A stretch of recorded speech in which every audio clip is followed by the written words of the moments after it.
কাকা সত্য করে একটা কথা বলেন যে যখন বিয়ে করছিলেন বেতন কত পাইতেন, আর বিয়ের পরে বাচ্চা কাচ্চা হওয়ার পরে বেতন বা ব্যবসা বাণিজ্যে ইনকাম কেমন হলো?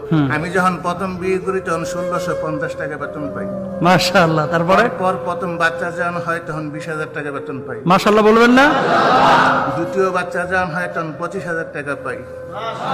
তৃতীয় বাচ্চা যখন হয় তখন 30,000 টাকা পাই। চতুর্থ বাচ্চা যখন হয় তখন 55,000 টাকা বেতন পাই। বর্তমানে 75,000 টাকা বেতন পাচ্ছি আমি। লিল্লাহে তাকবীর, লিল্লাহে তাকবীর। প্রমাণ পাইছেন? যান, আল্লাহ তাআলা আরো বারাকা দান করুক। আমিন বলেন। আপনি আসেন, বলেন বিয়ের সময় বেতন কত ছিল? আসসালামু আলাইকুম। আমি যখন বিয়ের আগে যখন চাকরি করছি তখন ছিল 5300 টাকা। বিয়ে করার পরে 8,000 টাকা হয়েছে। এরপরে যখন প্রথম বাচ্চা হয় 25,000, এরপরে ধাপে ধাপে 30,000 হয়েছে। এখন আমার বউ প্রেগনেন্ট, এখন আমি বেতন পাই 33,500। লিল্লাহে তাকবীর। যান, আল্লাহ আরো বারাকা দান করুন। জাযাকাল্লাহ। কষ্ট পান নাই তো? এটা শেখার জন্য। যারা কনফিউশনে আপনারা ভোগেন যে আসলে খাওয়াবো কি, দেখেন আর রিজকু মাকসুমুন, রিজকের মালিক কে? দুনিয়ার কোনো মানুষ ভাই আপনাকে খাওয়ায় না।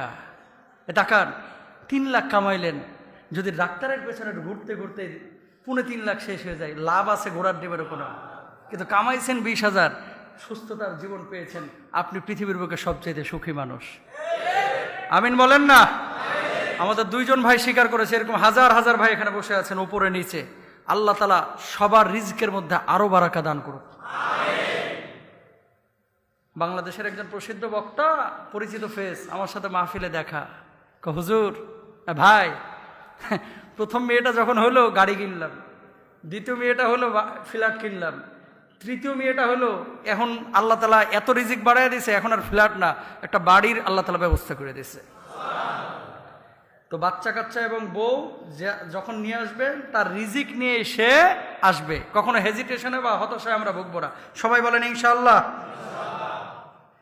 রব্বুল আলামিন এর জন্য বলছেন কি, ওয়ালা তাকতুলু আওলাদাকুম খাশিয়াতা ইমলাক নাহনু নারযুকুহুম ওয়া ইয়্যাকুম। বলুন আল্লাহু আকবার। আল্লাহ রাব্বুল আলামিন বললেন, খবরদার দারিদ্রতার ভয়ে তোমরা সন্তান সন্ততিকে হত্যা করো না। নাহনু নারযুকুকুম ওয়া ইয়্যাকুম, নাহনু নারযুকুহুম ওয়া ইয়্যাকুম। আমি আল্লাহ রাব্বুল আলামিন তাদেরকেও রিজিক দান করি, তোমাদেরকেও রিজিকের ফয়সালা করে দান করি। বলুন সুবহানাল্লাহ। রাস্তার কুকুরগুলোকে খাওয়ায় কে? কষ্ট হচ্ছে না তো আপনাদের? সাগরের একটা নীলতিমি প্রতিদিন 60 টন গোশত খায়, এই গোশতটা খাওয়াচ্ছে কে? বনের সিংহগুলোকে খাওয়াচ্ছে কে? আল্লাহ সুবহানাহু ওয়া তাআলা। এত কিছুকে আল্লাহ তাআলা খাওয়াইতে পারতেছে। আল্লাহ বুঝি আপনার ছেলেটার এতটুকু একটা পেট ভরানো আল্লাহ তাআলা জিম্মাদারি নিবে না? এটা মনে করেন কিভাবে? তার মানে ইমানে আপনার দুর্বলতা আছে। ইমানে কি আছে? দুর্বলতা আছে। অনেকে অনেক কথা বলবে, কে কি বলতেছে এটা কানে নেবেন না। মানুষের কথায় যদি কান দেন সারাক্ষণ, সামনে আগাইতে পারবেন না। কারণ এই পৃথিবীর বুকে আপনাকে কেউ সামনে আগাইতে সহযোগিতা করবে না।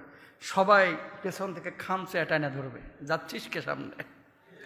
আর যারা পেছন থেকে টাইনা ধরে ম্যাক্সিমামই কাছের মানুষ। দূরের মানুষগুলো কিন্তু ভাই বেশি ক্ষতি করতে পারে না। যারা টাইনা ধরে সামনে আসলে হাসি মুখে কথা বলে, পেছনে গিয়ে আবার গীবত করে। সামনে আসলে বলে, ও এত সুন্দর হুজুর, এই হুজুরের চাইতে ভালো হুজুর নয়। চায়ের দোকানে যে বলে, না মালটা জমাইতে পারতেছে না। আছে না? সুতরাং প্রিয় ভাইরা আমার, মানুষ কি বললো এটা যদি আপনি চিন্তা করেন তাহলে শেষ। আপনি একটা থিমে বিশ্বাস করবেন যে আপনি নিট অ্যান্ড ক্লিন আছেন কিনা, আপনি সৎ আছেন কিনা, আল্লাহর উপরে তাওয়াক্কুল করতেছেন কিনা, আল্লাহ সুবহানাহু ওয়া তাআলার উপরে আপনার নির্ভরশীলতা আছে কিনা। আল্লাহ বলেছে আমি করব। মানুষ যদি সবাই আমার বিপক্ষে চলে যায়, সারা পৃথিবীর মানুষ একদিকে, আমি একা একদিকে, আমার আল্লাহ যেটা বলেছে আমি সেটাই করব। মানুষ যদি আমার আগুনে জ্বালায় দেয়, দেখ, তাও আল্লাহর বিপক্ষে আমি যাব না। এটা হচ্ছে মুমিনের ঈমান হওয়া উচিত। ইনশাআল্লাহ বলেন।